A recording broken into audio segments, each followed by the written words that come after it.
Hello, Mr. Narrator and team. My name is Ahmed. I'm not sharing my story just for the sake of it, but because I truly need the prayers of your viewers for the journey I am on right now.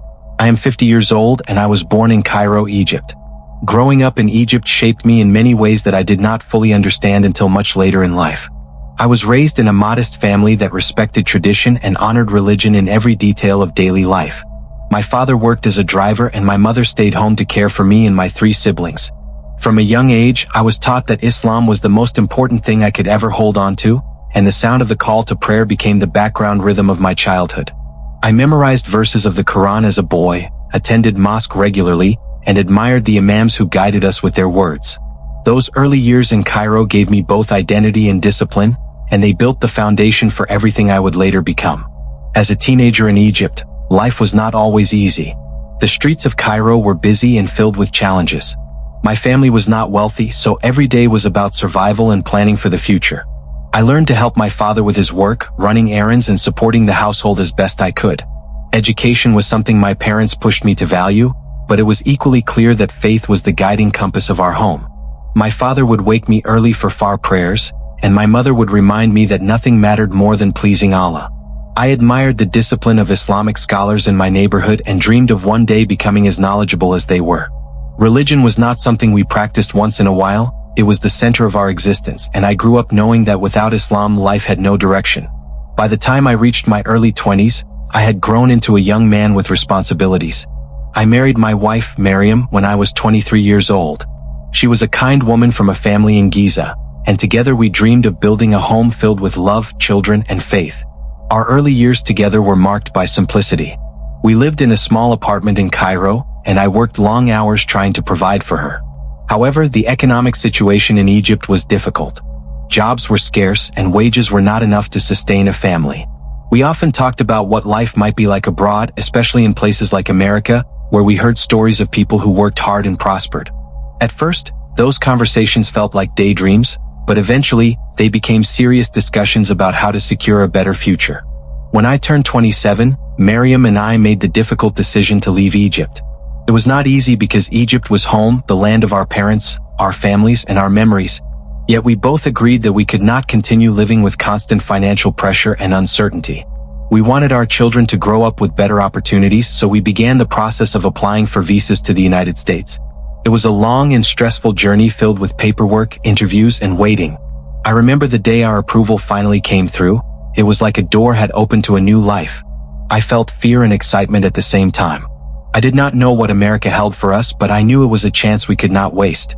So we packed our belongings, said painful goodbyes to family, and boarded a flight that would take us from Cairo to New York City.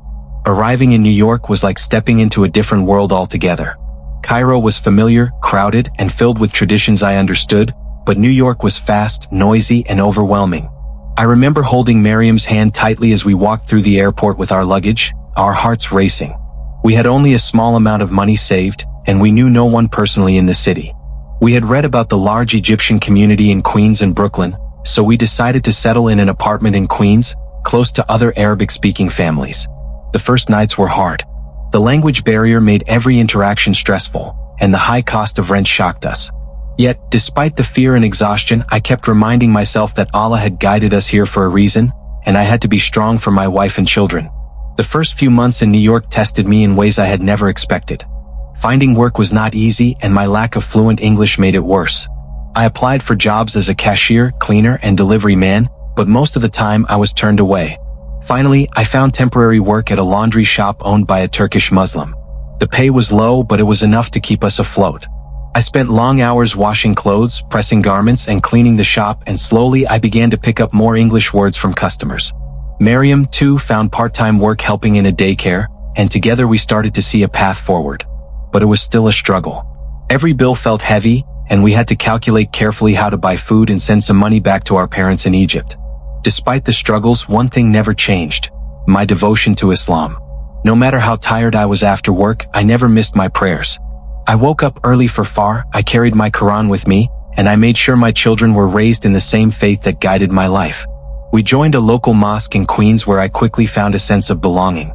The Friday prayers gave me strength, and the brothers at the mosque encouraged me to stay firm in my devotion. I refused to allow America, with all its freedoms and distractions, to take me away from the path of Allah. I wanted to show my children that no matter where you live, Islam must remain your compass. It was in those days that I began to realize how much my faith defined who I was, not just as a Muslim but as a father, husband, and man. Over time, I gained experience in the laundry business and began to think about starting my own shop. I saved every dollar I could, cutting down on unnecessary expenses, and with patience and prayer, I eventually managed to rent a small corner store in Brooklyn. The beginning was tough. I had no employees, so I worked from morning until night washing, ironing, and folding clothes. Miriam helped when she could, and the children sometimes accompanied me after school. Slowly, customers started to notice the quality of my work and the honesty in my service. Word spread through the neighborhood, and within a few years, my laundry business blossomed. I was able to employ staff, though I made sure they were Muslims because I believed trust and faith had to go hand in hand. My shop became known not only for good service but also as a place where Muslim workers were given respect and opportunity. The success of the business brought stability to my family. We moved into a better apartment, our children attended school regularly, and Miriam no longer had to work at the daycare. But while many immigrants in New York pursued wealth and comfort, my devotion to Islam only grew stronger. I saw my prosperity as a blessing from Allah, and I made it a point to give back to the mosque, donate to charity, and attend every gathering I could. I believed it was my duty to show gratitude through faithfulness. I also pushed my children to memorize the Quran, to attend Islamic classes, and to avoid the temptations of Western culture. In my mind, I was not only running a business, I was also building a legacy of faith in a land far away from home. My daily routine was shaped by Islam, and I carried myself as a man who belonged to the mosque as much as to my business. My journey from Egypt to New York was one filled with pain, hope, struggle, and faith. I left behind the land of my birth with fear in my heart, but Allah gave me strength to endure. The early days in America were filled with hardship, yet those same days made me resilient and sharpened my devotion to Islam. My business became a source of pride, but my true identity remained in the prayers I never missed, the Quran I cherished, and the mosque I supported. Every decision I made, whether in family or business, was guided by the teachings of Islam. I believed my children would look back and thank me for giving them both a livelihood and a faith-filled home. At that point in my life, I could not imagine any future for myself that did not begin and end with Allah, Islam, and the mosque. As my business grew and life became more stable in New York, my devotion to Islam deepened even more. I was never the kind of man who allowed money or success to distract me from my faith. The more blessings I saw in my business and family, the more I felt responsible to remain faithful to Allah. I woke every day before dawn to perform far prayers, and even when I was exhausted from long hours at the laundry shop, I never missed my salah. The Quran was always close to me, and I recited it in the quiet moments of the morning and night. My daily life was built around prayer times, and I arranged my business hours so that I would always have time to attend the mosque, especially on Fridays. No matter how busy I was, I believed that without prayer, life was empty. At the mosque, I quickly became known as a man who never wavered in his attendance and his devotion. I was present at every gathering, and people often saw me in the front rows listening to the Imam and following the recitations with full attention. I joined study circles where we examined the Quran, and I participated in community projects organized by the mosque. My commitment made me stand out among other Muslims, and soon the brothers there began to respect me as someone who could be relied upon. This respect gave me a strong sense of identity in America. Even though I was far from Egypt, the mosque gave me the comfort of home. The sound of the adhan echoing through the streets reminded me that Allah's presence was near, and I wanted to be an example of faithfulness to my children, my employees, and everyone who knew me. Inside my home, Islam was the foundation upon which everything else rested. I made sure my wife and children knew that prayer times were not to be missed under any circumstance. We ate together, but before eating we always said Bismillah. We started our days with recitations, and before bed I would lead my family in prayer. The walls of our apartment carried the sounds of Quran recitations, Islamic lectures, and supplications. I hung verses of the Quran in frames in our living room and bedrooms, so my children grew up seeing the words of Allah before their eyes every day. Television was restricted, and I carefully monitored what my children watched or listened to. I wanted my household to reflect the same discipline and devotion that I had seen in my parents' home in Cairo. To me, building a Muslim home in America meant creating a safe environment where my family would not be influenced by the culture around us. My wife, Miriam, was fully supportive of the way I structured our home. She had grown up in a religious family herself, and she knew the importance of raising children who would remain strong Muslims despite the temptations of the West. She wore her hijab with pride and modesty, and she never allowed herself to be swayed by the different lifestyles she saw in New York. Together, we reminded our children daily of their duties as Muslims. We taught them that their identity was not American first but Muslim first, and we reminded them often that their ultimate accountability was to Allah. Our conversations at the dinner table were filled with reminders of faith, stories of the prophets, and lessons from the Quran. I was determined that my household would never lose its Islamic identity, no matter where we lived or how much success we achieved. When my laundry shop began to expand, I needed to hire more employees to help me manage the workload. But I was very selective about whom I hired. From the beginning, I made it clear that only Muslims would work in my business. I wanted men and women who shared my values, who would respect the prayer times, and who would not bring habits from outside into the shop. Some people advised me that I was limiting myself and that I should not discriminate, but I believed strongly that employing Muslims was a way of supporting my brothers and sisters in faith. I did not want to take the risk of hiring someone who would bring disrespect to my shop or influence me or my workers in ways that went against Islam. This decision became part of my reputation, and many Muslims in the community admired me for giving opportunities to fellow believers. Working with only Muslims gave my business a special identity. Customers who came into the shop knew they would find modesty, honesty, and respect. We paused work during prayer times, and sometimes customers would wait while we performed salah in the back room. Instead of this causing problems, it increased respect for us among the Muslim community. They knew my laundry shop was not just a business but also a place where Islamic values were upheld. This made me proud, and it motivated me to continue being faithful in everything I did. I wanted my business to be more than just a source of income. I wanted it to be a reflection of my devotion to Allah. Every garment I washed and every customer I greeted was done with the consciousness that Allah was watching me, and I wanted to be faithful in even the smallest things. Raising my children was the greatest responsibility I carried on my shoulders. I had 3 children, 2 boys and 1 girl, and I knew from the beginning that their faith would be tested more in America than it would have been in Egypt. So I became very deliberate in guiding them. I made sure they memorized portions of the Quran as early as possible. I taught them Arabic so they could read the holy book without translation, and I insisted they join me at the mosque for prayers whenever possible. My boys were expected to sit with me in men's gatherings, while my daughter stayed close to her mother, learning modesty and obedience. Education was important, but I reminded them daily that faith was more important than degrees or success. I wanted them to understand that life without Islam had no meaning, and I worked tirelessly to protect them from the influences of the outside world. My relationship with Maryam was also built on shared devotion. We prayed together, studied the Quran together, and often discussed ways to keep our family strong in faith. I reminded her that she was not only a wife and mother but also the guardian of the home. She took her role seriously, ensuring the children dressed modestly, spoke respectfully, and avoided anything that could weaken their faith. Together, we enforced discipline not out of harshness, but out of a desire to keep our children safe from the temptations of America. Sometimes they complained, especially when they saw classmates enjoying freedoms we did not allow. But I told them those freedoms were only traps of the dunya and that true joy would only come from obedience to Allah. Over time, they began to understand, and I was proud whenever I saw them reciting Quran or praying without being told. In addition to managing my business and leading my family, I sought to increase my own knowledge of Islam. I began taking online Islamic courses with scholars from Egypt, Saudi Arabia, and even local teachers in America. These courses were intense, covering Quranic interpretation, hadith studies, and Islamic jurisprudence. I devoted my evenings to these lessons, often staying up late to study and prepare. It was not easy to balance work, family, and studies, but I believed that gaining more knowledge would bring me closer to Allah and make me more useful to my community. The more I learned, the more I felt equipped to answer questions from my children, my employees, and even my fellow Muslims at the mosque. My thirst for knowledge only grew stronger as I saw how much respect it brought me among the brothers. Eventually, my dedication to studying the Quran and Hadith began to bear fruit in the mosque.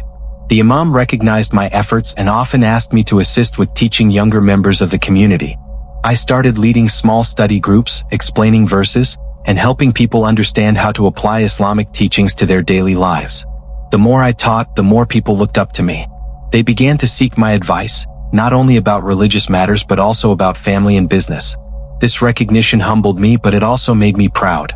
I felt I was living my purpose, serving Allah by teaching His word and guiding others in the right path. Being acknowledged as a Quran teacher was an honor I never took lightly, and it fueled me to continue my studies with even greater passion.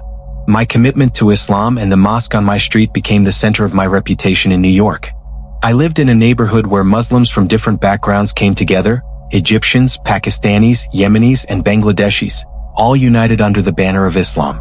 The mosque was not very large, but it was a strong center of faith for the community. From the very beginning, I made myself available for service. I cleaned the carpets, arranged shoes at the entrance, helped prepare tea after prayers, and supported the imam in whatever way I could.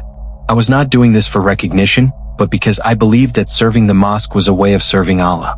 The more I gave myself to the mosque, the more people began to notice me, and slowly my presence became an important part of the daily life of the community. As months turned into years, my active participation in the mosque grew deeper.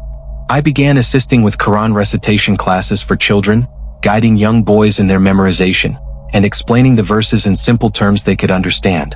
Parents appreciated my patience and dedication, and soon, many of them began to trust me with their children's religious development. On Fridays, I sat close to the imam during khutbah, and when he was absent, he sometimes asked me to step in and lead the prayers. I never took this lightly. Each time I stood before the congregation, I felt the weight of responsibility on my shoulders, knowing that I was standing where only trusted men of faith could stand. My voice grew stronger with practice, and my confidence in delivering the recitations increased with every opportunity. With time, people began to associate my name with faithfulness and discipline. I had a reputation for never missing a prayer, always being at the mosque, and living a life that reflected Islam. This reputation spread beyond my immediate street.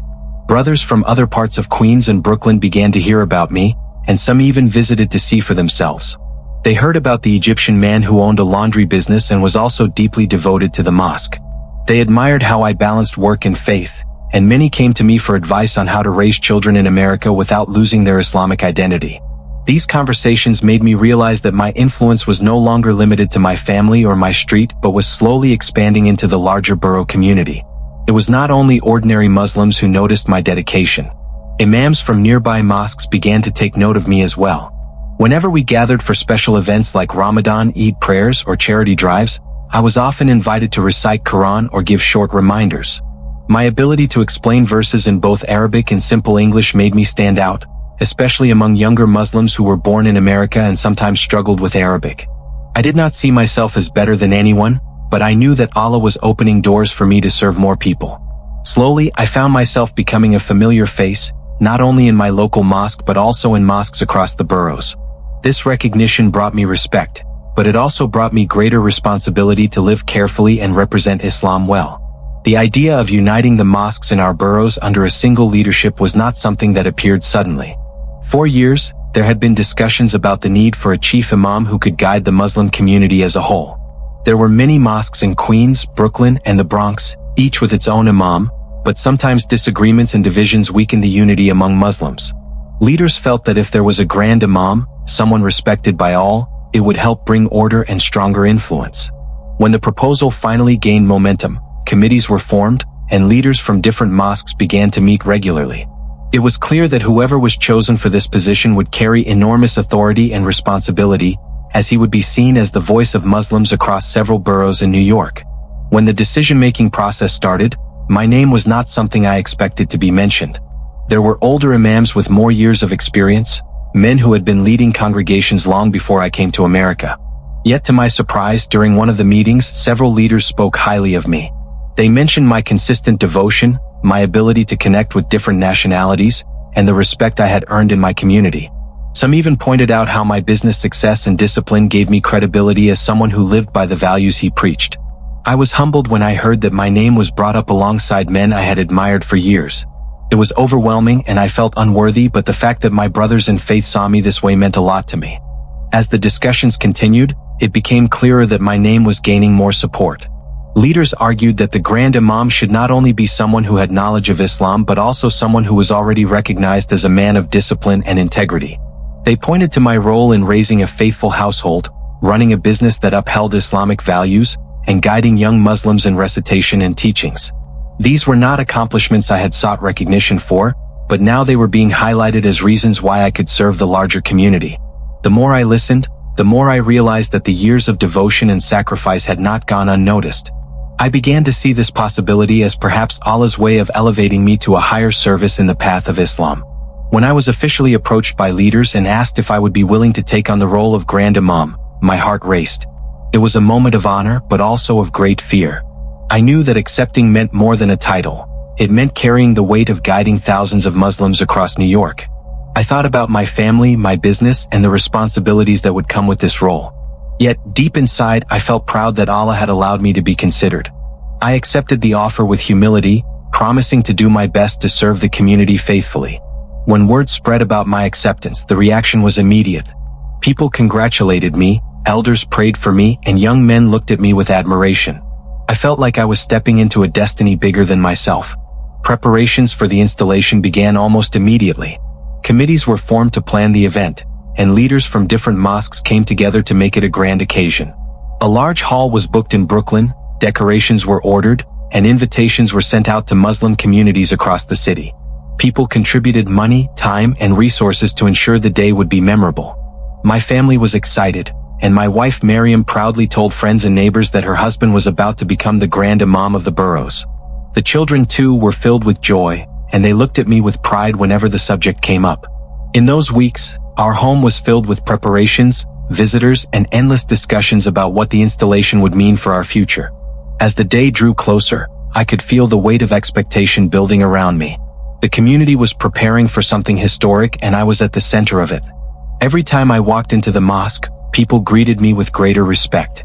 They no longer called me simply Brother Ahmed but began addressing me with titles of honor. Leaders asked me to prepare sermons for the future, and people sought my blessing in small matters, seeing me already as the leader of the boroughs. The installation was to be a glorious day, filled with recitations, speeches, and celebrations. It was meant to mark the beginning of a new chapter for Muslims in New York, and I was to be the one leading it. Standing at the edge of this moment, I felt both humbled and proud, never imagining how deeply it would change the course of my life. The night before my installation as Grand Imam was one of the most unforgettable nights of my life.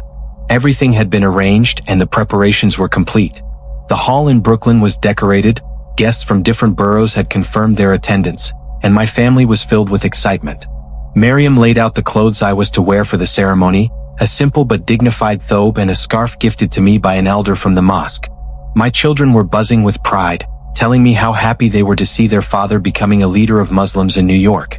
I spent part of the evening praying and reciting the Quran, asking Allah to strengthen me for the responsibilities ahead. Yet deep inside me, I felt a weight that I could not explain. It was not fear of failure, but a strange heaviness pressing on my heart. After my evening prayers, I retired to bed, still replaying the events of the day in my mind. I thought about how far I had come from the streets of Cairo to the busy neighborhoods of New York. I thought about the sacrifices Miriam and I had made, the struggles of building a business, and the countless hours I had given to the mosque. Now it all seemed to be coming together in this grand appointment. I lay in bed with gratitude, believing that Allah had truly blessed me with this honor. As I drifted into sleep, my mind was filled with images of the ceremony, the faces of people who respected me, and the words I would speak the next day. I had no idea that the night would bring me something far more terrifying than I had ever imagined. In the depth of my sleep, I suddenly found myself standing in a strange place. It was a bush path, narrow and winding, surrounded by tall dry grass on both sides. The air was heavy and the silence was unsettling. As I looked ahead, I saw my children running along the path. They were laughing and shouting, unaware of any danger around them. I called out to them, telling them to slow down and be careful, but to my shock, they did not seem to hear me. My voice echoed in the stillness, yet it was as if I was invisible to them. Panic began to rise in my chest. I shouted louder, calling each of them by name, but they kept running, their small feet kicking up dust as they moved further and further ahead of me. I started running after them, desperate to catch up and keep them safe. My heart pounded in my chest, and sweat poured down my face as I raced along the path. Then, suddenly, I saw something that made my blood run cold. At the front of my children, leading them confidently, was a figure that looked exactly like me. At first, I thought it was my reflection or some trick of the mind, but the more I looked, the clearer it became. It was me, dressed in the same thobe I wore, walking ahead of my children with authority. The sight froze me in shock. Why was there another version of me here, and why was he leading my children instead of me? I tried to call out, but my voice broke with confusion. The replica of me walked steadily, and my children followed without hesitation.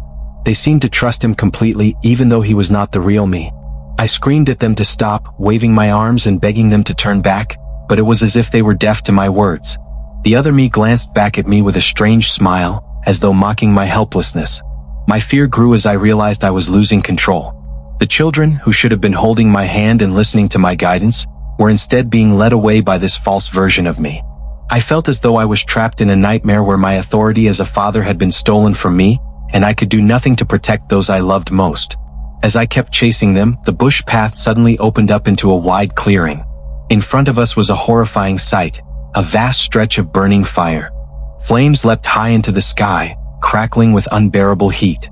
The air smelled of smoke and suffering, and the ground trembled as if the earth itself was crying out. My children, still unaware of the danger, kept running forward, led by the replica of me who pointed toward the fire. Terror gripped my heart as I realized what was happening. They were being led straight into the flames and I could not stop them. My voice turned into desperate screams and I begged them to stop, but they did not look back. I pushed my legs harder, running with everything in me, but it felt as if the ground beneath me was pulling me back. My children reached the edge of the fire, and before I could reach them, they plunged into the flames. Their screams of pain filled the air, piercing me to the core of my soul. They turned to look at me as they burned, their faces twisted in agony, their eyes filled with tears. "Father, you led us here," they cried. Their voices were full of pain and blame. I fell to my knees, my heart shattering into pieces as I realized they were accusing me. The fire consumed them, and their cries echoed in my ears like daggers. I shouted back, begging them to understand, telling them I had never meant to harm them. Tears streamed down my face as I pleaded, "No, I tried to save you. I warned you. I called you." But their voices only grew louder, blaming me for their suffering. The fire roared higher, and their words cut deeper than any blade. I stretched out my hands toward them, desperate to pull them out, but they were beyond my reach. My chest felt like it was being torn open, and guilt flooded me like a river. I could not understand how this had happened, but I knew their pain was somehow tied to me. Then I turned to the replica of myself, who stood at the edge of the fire, watching with cruel satisfaction. His face twisted into a wicked grin, and his laughter echoed like thunder in my ears. He pointed at me and shouted, "This is your doing. You led them astray. You taught them to follow the wrong path, and now they are yours to lose." His words struck me like lightning, filling me with rage and despair. I lunged at him, my hands reaching for his throat, determined to silence his mocking voice. But no matter how hard I tried, I could not grip him firmly. He slipped from my grasp like smoke, and his laughter only grew louder. I screamed at him, "You are a liar." I guided my children in the way of Islam. I taught them the Quran, I led them to the mosque, I raised them in faith. Yet he only laughed harder, shaking his head as if to say I was deceiving myself. His voice was chilling as he said, "You led them but not to truth. You showed them religion but not salvation. You gave them rules but not life. You brought them to the fire with your own hands." His accusations filled me with a fear I had never known. I fought him with all my strength, trying to silence him, but his laughter echoed louder and louder until it became unbearable. At that moment, I felt my chest tighten, my breath growing short, and my vision blurring. The fire raged, my children screamed, and the replica mocked me with his cruel laughter. Just as I was about to strike him again, I woke up with a violent jolt. My entire body was drenched in sweat, and my heart was pounding so loudly I thought it would burst out of my chest. I screamed in terror, the sound ripping through the silence of the night. Miriam woke up instantly, frightened by my cries, and asked me what had happened. I sat up in bed, trembling uncontrollably, still hearing the echoes of my children's screams and the replica's laughter in my ears.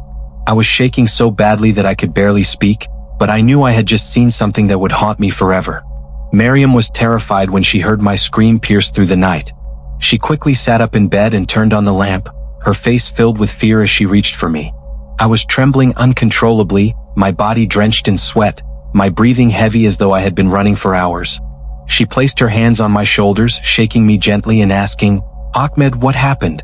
What did you see?" My lips quivered as I struggled to find words. Tears rolled down my cheeks as the images of my children burning in the fire replayed vividly in my mind. My wife's eyes widened with alarm as she saw the fear written all over me. Finally, I gathered enough strength to speak, and with a broken voice, I told her that I had just witnessed something beyond explanation, something that had left me feeling as though my soul had been torn apart. I began narrating every detail of the dream to her. I told her about the bush path where our children were running, the strange silence of the place, and my desperate attempts to call them back. I described the figure that looked exactly like me, the replica who walked ahead of them with authority, and how they trusted him instead of me. Miriam gasped as I explained how he led them straight into the flames, and her hands trembled when I told her how our children screamed in pain and blamed me for leading them there. My voice cracked as I spoke about the mocking laughter of the replica who accused me of causing it all.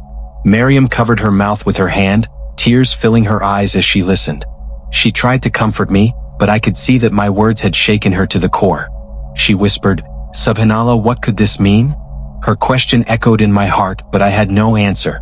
I told her how real the dream had felt, how the screams of our children still rang in my ears, and how I had tried to fight the replica but could not defeat him. Miriam held my hands tightly, telling me to calm down and reminding me to seek Allah's protection. Yet I could see fear written all over her face. We sat in silence for some time, neither of us able to sleep again. My mind was restless and my body still trembled. Miriam kept repeating verses of the Quran softly, hoping to bring me peace, but inside me, I felt a deep disturbance I had never known before. The dream was not just an ordinary nightmare. It was something more. I felt as though I had been given a warning, but I could not yet understand its meaning. The night passed slowly, and as the early morning light entered our room, I was still awake, staring blankly at the ceiling. Miriam lay beside me, whispering prayers under her breath, occasionally glancing at me with worry. After far prayer, I tried to distract myself by preparing tea, but the weight of the dream pressed heavily on my heart. Hours went by and I still felt restless. Finally, around mid-morning, I sat down in the living room and switched on the television, hoping to find some distraction. I flipped through a few channels without really paying attention until my hand paused on one station. A man in a suit stood on a stage, speaking passionately to a large crowd. At first, I thought it was just another religious program, but within seconds, his words struck me like a sword. He was not a Muslim imam. He was a Christian preacher. I would usually change the channel immediately when I saw Christian programs, but something in his tone caught me. He was preaching about the reality of hellfire. My body stiffened as I leaned forward, listening closely. His voice was intense, filled with urgency as he described how many people, including religious leaders from different faiths, were leading others to destruction without realizing it. He said hell was real, a place of fire and torment, and that many were heading there because they rejected Jesus, the Son of God, who alone could save them. My heart pounded as I heard him say those words. I had never listened to a Christian preacher before, but everything in me told me not to turn away. I sat frozen, the images from my dream rising again in my mind, matching the words I was now hearing from the screen. The preacher continued, his eyes fixed on the crowd, but it felt as though he was speaking directly to me. He described fathers who led their families faithfully in religion, yet unknowingly guided them on the wrong path, straight toward hellfire. My hands began to shake as I realized how closely his words resembled the nightmare I had just lived through hours earlier. I could hear Miriam moving in the kitchen, but my focus was locked on the television. I felt as though the preacher had entered my dream and was now interpreting it for me. His words pierced deeper and deeper, each sentence striking the fear of God into my heart. Never in my life had I felt so exposed, so seen by someone who did not even know me. My breath grew heavy, and my body leaned forward unconsciously, as though I was being pulled into every word. Just then, Miriam walked into the living room carrying a tray of tea. She noticed the look on my face and asked me what I was watching. I pointed to the screen, unable to speak, my mouth dry and my throat tight. She set the tray down and sat beside me, her eyes falling on the preacher. Within seconds, I saw her expression change. She froze, her hands gripping her lap tightly, her lips slightly parted as she listened. The preacher's voice grew even more intense as he spoke about leaders from Islam, Judaism, and other religions, warning that they were guiding people with teachings that could not save. He raised his voice and declared that only Jesus was the way, the truth, and the life. I glanced at Miriam and I saw her eyes widen in shock, just as mine had when I first heard those words. Then came the moment that shook me to my very core. The preacher stopped for a brief pause, his eyes scanning the crowd, and then he looked straight into the camera. His voice slowed, and with authority he said, "There is a man watching this program right now. You had a dream about hellfire. You saw yourself leading your children into it. This is God's message to you. Do not ignore it. Turn to Jesus before it is too late."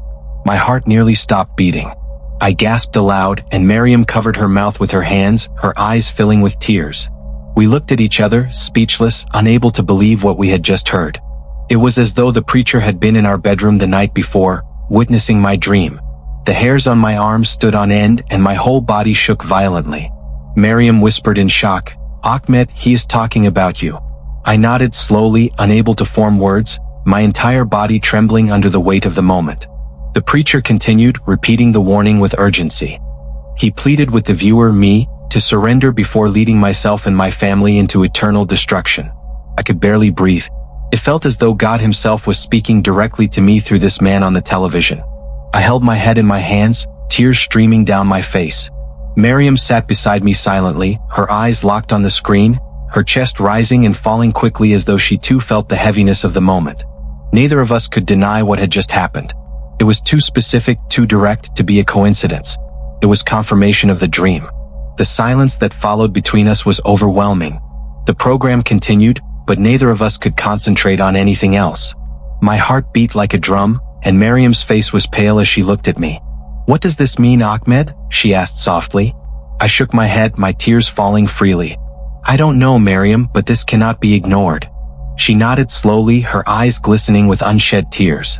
For the first time, I saw fear in her face that mirrored my own. We had built our entire lives around Islam, our business, our children, our community, everything. And now, in one night and one morning, it felt as though everything had been shaken to the ground.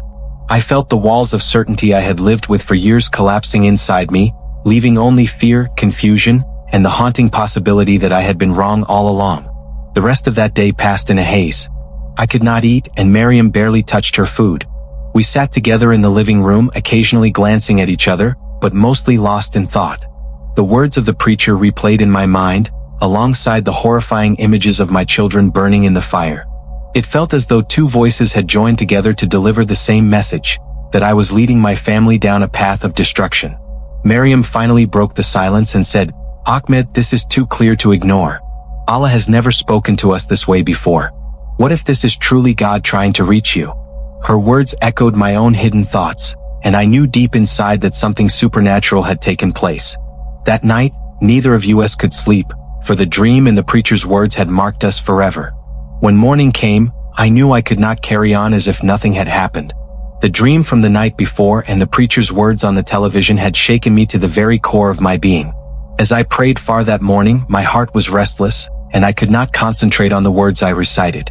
I felt a heavy burden pressing on me, reminding me that to go through with the installation would be to ignore the clear warning I had received. By the time the sun rose, my decision was made. I would suspend the installation and step away from the position of Grand Imam. The thought terrified me because I knew how much preparation had gone into the event, but the fear of disobeying what I now understood as a divine warning was greater than the fear of disappointing people. My choice was painful but necessary. The first person I spoke to about my decision was Miriam. I sat with her at the kitchen table after sunrise, my hands shaking as I held my cup of tea. I told her clearly that I could not go forward with the installation. She looked at me in silence, her eyes searching mine to see if I was truly serious. Then she nodded slowly, tears filling her eyes, and said, "I know." I felt the same. We cannot ignore what happened. Her words gave me a strange sense of courage, but I knew the real challenge would be telling the mosque leaders in the community. They had invested so much in me and everyone was expecting to celebrate. Yet my heart was firm. I could not betray my conscience, and I could not pretend that life could continue as normal after the warnings I had received. I began making phone calls shortly after breakfast. My first call was to the Imam of the mosque on my street, who had been one of the strongest voices supporting me. When he answered, I greeted him and then spoke carefully. "Sheikh, I cannot go ahead with the installation today. I must suspend it." There was a long pause on the other end before he finally asked, "What do you mean?" "Everything is ready, the people are gathering, the halls are booked." My voice trembled as I repeated my words, explaining that I had seen a vision and received a message that I could not ignore. The silence that followed was heavy. Finally, he sighed deeply and said, "Brother Ahmed, do you understand what this means? Do you understand the shame this will bring?" I told him I understood, but that I could not betray what I now believed to be a command from God. After that call, I contacted the leaders from other boroughs. One by one, I explained my decision, and one by one, I received responses of shock, anger, and disappointment. Some tried to persuade me, telling me I was under stress and needed rest. Others accused me of cowardice, saying I was afraid of the responsibility. A few were harsher, telling me that I was humiliating them and that people would never forgive me for this. I listened quietly to each of them, repeating that I was sorry but that my conscience would not allow me to go forward. The weight of their words pressed on me, but my resolve did not break. I knew what I had seen and heard, and I could not deny it. Even if the entire community turned against me, I felt it was better to face their anger than to lead myself and my family into destruction. By noon, word had spread quickly among the mosque leaders that I was withdrawing from the installation. Messages began pouring into my phone, some begging me to reconsider, others rebuking me harshly. My business phone rang repeatedly, with community members asking what had gone wrong. I knew I could not hide behind private conversations any longer. I needed to make a public statement to the entire community. So I wrote a short message and sent it through the mosque's communication channels. In it, I explained that I would not be going forward with the installation, that I was deeply sorry for the disappointment, and that I would take full responsibility for the costs already spent. I told them that this decision was not made lightly but was the result of a personal conviction that I could not ignore. With trembling hands, I pressed send and then I waited. The responses were overwhelming. Within minutes, my phone was buzzing nonstop. Some people sent me messages of confusion, asking for clarification. Others expressed outrage, saying they had invited guests and spent money preparing for the ceremony. Some called me a disgrace to the community, accusing me of betraying the trust placed in me. Others threatened to withdraw their business from my laundry shop. Reading these messages was like being stabbed repeatedly in the heart, but I kept reminding myself of the nightmare I had seen in the preacher's warning. I could not let fear of people make me ignore what I believed was a message from God. Miriam sat beside me, holding my hand as the flood of reactions came in. Her presence gave me strength, but even she could not shield me from the storm that had begun to rage around us. The mosque leaders decided to call an emergency meeting that same afternoon. I was asked to attend, and though my body was weak with stress, I went. When I entered the hall, I felt the weight of dozens of eyes fixed on me. Some looked at me with disappointment, others with open anger. The head of the organizing committee stood and addressed me directly. "Brother Ahmed, do you understand the humiliation you have brought upon us? Everything was ready. The money was spent. The guests were invited. And now at the last hour you cancel?" His voice was sharp, and the room echoed with murmurs of agreement. I lowered my head, my hands trembling, and I said, "I know. I'm sorry. But I cannot go forward. I cannot explain everything to you, but I must obey what I believe God has shown me." My words hung in the air, heavy and unwelcome. I continued, offering to refund every dollar spent. I told them I would take full financial responsibility for the costs of the hall, the decorations, the food, and every other expense. I promised to sell some of my business assets if necessary to make sure no one lost anything because of me. Some leaders looked at me with disbelief, as though money could not repair the damage. One elder stood and said, "This is not about money. This is about reputation. Do you know how this will look? People will laugh at us, they will say we cannot even organize ourselves properly." His words pierced me, but I stood firm, repeating my apology. I assured them that I was not making this decision out of disrespect or laziness, but out of a conviction that I could not ignore. I begged them to forgive me, though I knew forgiveness might not come easily. When the meeting ended, the room was filled with tension and bitterness. Some men shook their heads and walked out without speaking to me. Others whispered among themselves, casting glances in my direction filled with anger. A few came to me quietly, asking if I was sure about my decision, hoping I would change my mind. But I told them all the same thing. My decision was final. As I walked out of the hall, I felt as though the weight of the world was on my shoulders. I had disappointed so many people, and I had destroyed what was supposed to be a glorious day of celebration. Yet inside me, there was also a strange sense of peace, as though I had chosen obedience over pride. That peace was the only thing that gave me the strength to keep walking. News of my decision spread rapidly across the boroughs. By evening, it was all anyone in the community could talk about. At the mosque, brothers gathered in small groups, shaking their heads in disbelief. In homes, families discussed the scandal, wondering what could have caused me to step down so suddenly. In shops and businesses, my name was on people's lips, some cursing me, others pitying me. The disappointment was massive and the shame was heavy. Some accused me of betraying Islam, while others claimed I had been pressured by outside forces. The rumors multiplied quickly, and I became the subject of endless speculation. Walking through the streets, I could feel the eyes of neighbors on me, some filled with curiosity, others with contempt. It was clear that my life in the boroughs would never be the same again. That night, I sat in my living room with Miriam, exhausted from the day's events. My phone lay silent beside me, its battery drained from the constant flood of messages. Miriam looked at me with a mixture of sadness and admiration. "You did the hardest thing today, Ahmed," she said softly. "You chose truth over reputation. You chose obedience over pride." Her words brought tears to my eyes. I leaned back in my chair, overwhelmed by the weight of it all, but also strangely grateful that I had listened to the warning given to me. The entire community might see me as a failure, but I knew deep inside that ignoring the dream and the preacher's words would have been worse. My decision had cost me dearly, but I believed it had saved me from something far greater. The turning point had come and there was no going back. In the days that followed my decision to suspend the installation, I could no longer bring myself to walk into the mosque. For years, the mosque had been like a second home to me. I had spent countless hours there, teaching Quran, leading prayers, and serving the community. But after the dream and the preacher's words, every step toward that building felt heavy with doubt.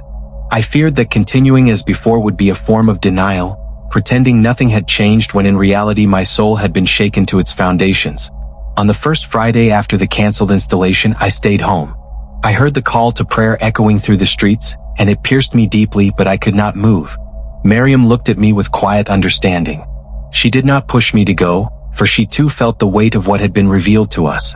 The decision to stop going to the mosque did not come lightly. I had been known as one of its most devoted members, a man who never missed a prayer. Now my absence was noticed immediately. Brothers called to ask why I had not come, some with genuine concern, others with suspicion. I simply told them I needed time to reflect. The truth was, I felt torn. Part of me wanted to cling to the familiar comfort of the mosque, but another part knew that stepping back was the only way I could honestly process what God was showing me. If I continued as before, I would only be living a lie, carrying on with rituals while ignoring the warning that had been so clearly given to me. It was painful, but I knew in my heart that the path of truth was rarely easy. During those quiet days at home, I found myself drawn again and again to the memory of the preacher's words. He had spoken about Jesus with such authority and conviction, declaring him to be the only way to salvation. At first, I resisted the thought, for my whole life I had been taught that Jesus was only a prophet, nothing more. But the seed had been planted, and I could not push it aside. One evening, I decided to do something I had never dared to do before. I walked into a bookstore and bought a Bible. My hands shook as I carried it to the counter, half expecting someone from the community to see me and accuse me of betrayal. But no one stopped me. I took it home, placed it on the table, and stared at it for a long time before finally opening its pages. The first part one read was the Gospel of Matthew. The words felt strange at first, so different from the Quranic verses I had memorized all my life. But as I continued, I found myself drawn to the teachings of Jesus. His words about loving your enemies, forgiving those who wrong you, and seeking treasures in heaven instead of on earth pierced me deeply. They were not harsh commands filled with fear of punishment, but gentle invitations to a life of mercy and grace. I read about his healing of the sick, his compassion for the poor, and his humility even in the face of betrayal. For the first time, I felt as though I was encountering a holiness that was pure, untainted by pride or violence. It was unlike anything I had ever studied, and it stirred something new within me. Night after night, I continued reading. Sometimes Miriam joined me, sitting quietly as I read aloud passages from the Gospels. We both listened in silence, reflecting on the life of Jesus and the difference between his example and what we had been taught all our lives. Miriam wept when she heard the story of Jesus forgiving the woman caught in adultery, telling her to go and sin no more. She said softly, "This is mercy unlike anything I have ever heard." I nodded, for I too was overwhelmed by the depth of compassion displayed in his words. Slowly, I realized that I was no longer just curious about Christianity. I was being drawn into it, step by step, as though God himself was leading me to discover the truth I had been blind to for so many years. But with every page I turned, I became more aware of the cost of this journey. My family in Egypt would never understand. If they heard that I was reading the Bible and questioning my devotion to Islam, they would disown me completely. My relatives in New York, who had celebrated my selection as Grand Imam, would treat me as a traitor. Even my business, which had thrived because of the trust Muslims placed in me, would suffer greatly. Many of my employees worked for me because they believed I was a faithful Muslim who upheld Islamic values. If they knew I was now seeking answers in the Bible, they would walk away and my reputation would be destroyed. I thought of my children, the whispers they would hear at school, the shame they might feel from the community. The cost was enormous and I felt the weight of it pressing heavily on me. Sometimes I asked myself if it was worth it. Could I really risk losing everything I had built just to follow this new path? But then I remembered the dream, the fire, and the cries of my children blaming me for leading them astray. I remembered the preacher's words, pointing directly at me through the television. I knew I could not ignore those warnings no matter the cost. If I continued in Islam just to protect my reputation, I would be choosing the approval of men over the truth of God. That realization gave me courage, but it also left me trembling. I felt as though I was standing at the edge of a cliff, knowing that once I stepped forward, there would be no turning back. The choice was clear, but the consequences were terrifying. In the midst of this struggle, I began to pray in a new way. Instead of reciting memorized verses mechanically, I spoke from my heart, asking God to show me the truth. I prayed for clarity, for courage, and for peace. I also began reaching out secretly to Christian friends I had met through business connections. I asked them to pray for me, explaining in vague terms that I was seeking God's direction. To my surprise, they responded with love and encouragement. Some invited me to join their Bible study groups. Others sent me verses of scripture to meditate on. Their support reminded me that I was not alone in this journey. Still, I knew I needed more than human encouragement. I needed God Himself to guide me, to show me clearly that the path I was considering was truly His will for my life. So now I speak openly to Christians who may hear my story. I ask for your prayers. Pray for me as I walk through this valley of decision, torn between the life I have always known and the new path that is opening before me. Pray for my wife and children, that they may be strengthened and protected as we face the judgment and rejection of our community. Pray for my business, which may collapse if the truth of my journey becomes known too soon. Above all, pray that I will not turn back out of fear, but that I will have the courage to follow wherever Jesus leads me. I know the road ahead will not be easy, but I also know that the peace I felt when I first read His words is unlike anything Islam ever gave me. That peace keeps calling me forward. As I reflect on everything that has happened, I realize that my life stands at a crossroad. On one side is the familiar path of Islam, the religion that shaped my entire identity, gave me respect in the community, and provided a sense of belonging. On the other side is the new and unfamiliar path of Jesus, filled with uncertainty but also filled with hope. I do not yet know what lies ahead, but I know that I cannot go back to what I once was. The dream showed me the danger of leading my family astray, and the preacher confirmed the urgency of choosing the right path. My heart tells me that Jesus is the way, the truth, and the life. So I stand here, trembling but hopeful, asking God to guide me fully. Whatever the cost, I am ready to walk into this new life with Him. Now that I have walked through this journey and reached this point, I feel the need to speak directly to my brothers and sisters who may be where I once was. I know the weight of carrying questions inside your heart while fearing the judgment of your family and community. I know what it means to pretend on the outside that everything is fine while inside you are restless and searching. To those Muslims who are silently wrestling with doubts, who are torn between what they were taught and what they are discovering, I want to tell you this. You are not alone. Do not suffer in silence. Speak up. Ask for help. Seek answers. Do not bury your questions out of fear. The truth does not fear investigation, and if you are honest before God, He will guide you. I beg you not to ignore the stirrings in your heart. I have learned through bitter experience that silence can be dangerous. It allows confusion to grow and it traps you in a prison of fear. That is why I plead with you, my fellow Muslims, to find someone you can trust, someone who can listen without judgment and share your struggles with them. Do not carry this burden alone. I know how terrifying it can be to question what you have been taught all your life, but you must not allow fear to keep you from seeking the truth. I am not telling you this to shame you, but to encourage you. There is a way forward and there are people willing to walk with you. You do not have to remain in the shadows of doubt. I urge you to take a step toward clarity, no matter how small it may seem at first. More than anything, I want to warn you about the danger of leading your family blindly without searching for truth yourself. My dream showed me the horror of my children entering the fire because they followed me. That image will never leave my heart. I realized then that a father or mother who leads their children only by tradition, without ensuring that the path is true, risks guiding them into destruction. Do not make this mistake. Do not assume that religion alone, without knowing the truth of Jesus, will save you or your loved ones. Do not sacrifice your family's eternal destiny just to protect your reputation in this world. The shame of being rejected by people is nothing compared to the pain of watching your children perish because you did not dare to seek the truth yourself. I know how easy it is to hide behind culture, to say, "This is what my parents taught me, this is how our people live, this is the way it has always been." I lived that way for years, believing that strict devotion to Islam was enough. But deep inside, my soul longed for peace, forgiveness, and mercy that I could not find. If you feel the same, please listen to me. Do not be afraid to look beyond tradition. Do not be afraid to open the Bible and read the words of Jesus for yourself. Compare his life with what you have been told. Ask yourself which one truly reflects the holiness of God. Do not wait until it is too late. The day will come when every one of us will stand before God, and excuses will not matter. Only truth will matter. To my fellow Muslims who are afraid of what it will cost, I want to tell you that I understand. I know the fear of losing family, friends, business, and community. I live with that fear every day. But I also know that the cost of rejecting truth is greater than the cost of losing everything in this life. What use is reputation if it leads to hell?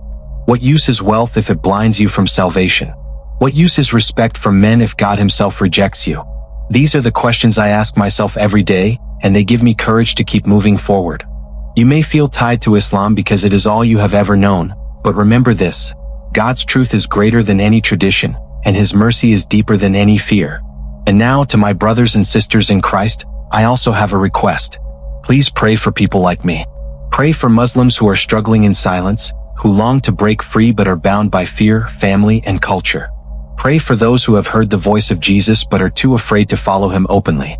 Many of us are torn apart inside, living between two worlds, trying to honor God but terrified of the cost. We need your prayers. We need your love. We need your patience. Do not look at us with suspicion or hatred. Remember that many of us are sincerely seeking, and with your prayers, we may find the courage to step into the light of Christ. Christians, you may not realize the power your prayers have. When you pray, God moves in ways you cannot see.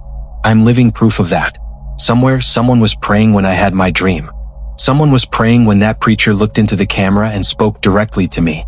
And those prayers reached me, pulling me out of darkness and showing me the way to light. So I beg you, do not stop praying for Muslims. Do not stop praying for fathers and mothers who lead their families faithfully in religion but lack the truth of Jesus. Your prayers can make the difference between life and death, between salvation and destruction. Stand in the gap for us, for we cannot always stand for ourselves. I stand now at a crossroad, uncertain of what tomorrow will bring. I do not know how my community will react when they learn the full truth of my journey. I do not know how my business will survive or what my children will face in school. But one thing I know for sure: I cannot go back to the life I lived before. The dream showed me the end of that path, and I refuse to lead my family into the fire. I would rather suffer rejection in this world than regret for eternity. I hold on to the hope that Jesus, the one who spoke with such mercy and authority in the Bible, will guide me fully. I believe he will give me the courage I need and the peace that my soul longs for.